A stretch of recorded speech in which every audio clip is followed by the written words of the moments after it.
اور calendar colour تک پہنچنے سے پہلے وہ کوئی ایسی حرکت کرنا نہیں چاہتا جس سے یہ لوگ مشکوک ہو جائیں۔ کار کا رخ شہر کے شمالی حصے کی طرف تھا۔ پچھلی نشست پر بیٹھے ہوئے نوجوان کا ریوالور ابھی تک اس کی پسلیوں سے ٹکرا رہا تھا۔ ڈاکٹر راشیل، کیا تمہیں علم ہے کہ تم کن لوگوں کے درمیان جا رہے ہو؟ کار چلانے والے نوجوان نے خاموشی کا پردہ چاک کرتے ہوئے کہا، مجھے تو سمجھ نہیں آ رہی کہ آخر یہ سب کیا ہو رہا ہے۔ لیبارٹری سے نمبر 1 کے ساتھ باہر نکلا، فارم ہاؤس میں پہنچ کر نمبر 1 جعلی نکلا، وہ کوئی ایشیائی تھے اور پھر تم آن ٹپکے اور مجھے ان سے چھین کر لے آئے، عمران نے بڑے سنجیدہ لہجے میں کہا۔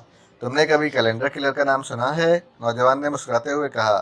Calendar colour? وہ کیا ہوتا ہے؟ عمران نے چونکنے کی شاندار اداکاری کرتے ہوئے کہا۔ باٹو، اسے کچھ بتانے کی ضرورت نہیں، باس خود ہی بات کرے گا، پیچھے بیٹھے ہوئے جونی نے کار چلانے والے سے مخاطب ہو کر کہا، اور باٹو نے سر ہلا دیا۔ عمران بھی خاموش ہو گیا۔ وہ سوچ رہا تھا کہ صفدر اور کیپٹن شکیل بروقت پہنچ سکیں گے یا نہیں۔ وہ رافیل کو پورا منصوبہ سمجھا آیا تھا اور اس کے ہاتھ میں بندھی ہوئی گاڑی ہیلی کاپٹر کی رہنمائی آسانی سے کرے گی۔ اسے اس بات کی زیادہ فکر بھی نہیں تھی کیونکہ اسے بہرحال اپنی صلاحیتوں پر مکمل بھروسہ تھا، اس لیے مسئلہ صرف کیلنڈر کلر کو بل سے باہر نکالنا تھا، اور اب وہ خود بخود باہر آ رہا تھا۔ تھوڑی دیر بعد کار ایک مضافاتی کالونی کی گیٹ کے سامنے رک گئی۔ باٹو نے مخصوص انداز میں 3 بار ہارن بجایا اور گیٹ خود بخود کھلتا چلا گیا۔ باٹو کار اندر لیتا چلا گیا۔ پوچھ میں جا کر اس نے کار روک دی۔ پوچھ میں اس وقت 2 مشین گن بردار نوجوان موجود تھے۔ خاموشی سے باہر آ جاؤ ڈاکٹر راشیل، کوئی بھی غلطی تمہیں جہنم رسید کر سکتی ہے، باٹو نے کار کا دروازہ کھولتے ہوئے سخت لہجے میں کہا، اور عمران بڑے اطمینان سے کار کا دروازہ کھول کر باہر نکل آیا۔ اس کے باہر نکلتے ہی ایک مشین گن کی نال اس کی کمر سے لگ گئی۔ سیدھے چلتے رہو، مشین گن بردار نے سپاٹ لہجے میں اسے حکم دیتے ہوئے کہا، اور عمران کندھے جھٹک کر آگے بڑھ گیا۔ مشین گن بردار مختلف کمروں سے اسے گزار کر ایک کمرے کے دروازے پر لے آیا۔ اس کمرے کے دروازے پر 2 مشین گن بردار موجود تھے۔ انہوں نے انہیں اپنی طرف آتا دیکھ کر جھٹکے سے دروازہ کھول دیا اور عمران اسی کمرے میں داخل ہو گیا۔ کمرے میں ایک میز کے پیچھے 4 لہیم شہیم آدمی بیٹھے ہوئے تھے۔ ان کے چہروں پر درشتی اور کرختگی کے آثار نمایاں تھے۔ میز کے سامنے کچھ قدم ہٹ کر ایک خالی کرسی موجود تھی۔ مشین گن بردار نے عمران کو کرسی پر بیٹھنے کا اشارہ کیا اور عمران بڑے اطمینان سے کرسی پر بیٹھ گیا۔ اس کی کرسی پر بیٹھتے ہی مشین گن بردار پیچھے ہٹ کر دیوار کے ساتھ پشت لگا کر کھڑے ہو گئے۔ کمرے کا دروازہ بند ہو چکا تھا۔ ڈاکٹر راشیل، کیا تم ہمیں جانتے ہو؟ درمیان میں بیٹھے ہوئے آدمی نے ذرا سا آگے کی طرف جھکتے ہوئے عمران سے مخاطب ہو کر کہا۔ نہیں، عمران نے مختصر سا جواب دیا۔ تو پھر پہلے تمہیں اپنا تعارف کرا دوں۔ میرا نام کیلنڈر کلر ہے اور یہ میرے 3 ساتھی ہیں۔ مجھے کار میں لے آنے والوں نے پہلے بھی یہ لفظ استعمال کیا تھا، مگر میرا کیلنڈر کلر سے کیا تعلق؟ نومبر کا تعلق کیلنڈر سے نہیں ہوگا تو اور کس سے ہوگا؟ کیلنڈر کلر نے زہریلے لہجے میں جواب دیتے ہوئے کہا، مگر میری پیدائش نومبر میں نہیں ہوئی، میں تو 1 اپریل کو پیدا ہوا تھا، یعنی اپریل فول، اور یہی وجہ ہے کہ لوگ آج تک مجھے فول بناتے آ رہے ہیں۔ عمران نے بڑی معصومیت سے جواب دیا۔ اس کی بات ان چاروں کے لیے کسی بم کے دھماکے سے کم ثابت نہ ہوئی۔ کیا مطلب؟ کیا تم ڈاکٹر راشیل نہیں ہو؟ جہاں تک مجھے یاد ہے ڈاکٹر راشیل بھی نومبر میں پیدا نہیں ہوا تھا، اگر ہوا بھی تھا تو تمہیں کیا؟ عمران نے مسکراتے ہوئے کہا، اوہ، یقیناً یہ اصل ڈاکٹر راشیل نہیں ہے، ورنہ نومبر کا لفظ سنتے ہی اس کے ہوش اڑ جاتے، کیلنڈر کلر نے بے چین لہجے میں کہا۔ اصلی ڈاکٹر راشیل کو ڈھونڈنے کے لیے تمہیں میری خدمات حاصل کرنی پڑیں گی مسٹر کیلنڈر کلر، عمران نے اچانک اپنی اصلی آواز میں بات کرتے ہوئے کہا، اور یہ دوسرا دھماکہ ثابت ہوا۔ وہ چاروں بجلی کسی تیزی سے اٹھ کر میز کے پیچھے سے نکل کر اس کی طرف بڑھے۔ کون ہو تم؟ کیلنڈر کلر نے اس کے قریب آ کر بڑے سخت لہجے میں کہا۔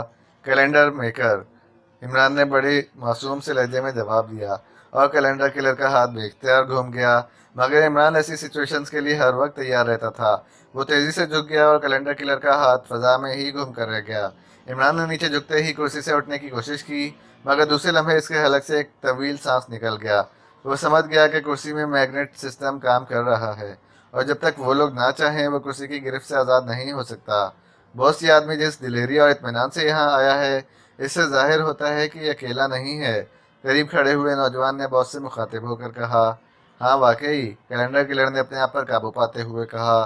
ویسے وار کھالی جانے کی خجالت کے تاثرات ابھی تک اس کے چہرے پر موجود تھے۔ اس کا مطلب ہے کسی بھی وقت ہم پر حملہ ہو سکتا ہے، اس کے ساتھی یقیناً کہیں آس پاس ہوں گے، پشت پر کھڑے ہوئے آدمی نے کہا، اور پھر اس سے پہلے کہ عمران صورتحال سمجھتا اس کے سر کے پچھلے حصے پر قیامت ٹوٹ پڑی۔ بڑی شدید ضرب تھی۔ عمران نے سر جھٹک کر اپنے آپ کو سنبھالنے کی کوشش کی، مگر دوسری اور پھر تیسری ضرب کے بعد اس کے ذہن میں تاریکیاں چھاتی چلی گئیں۔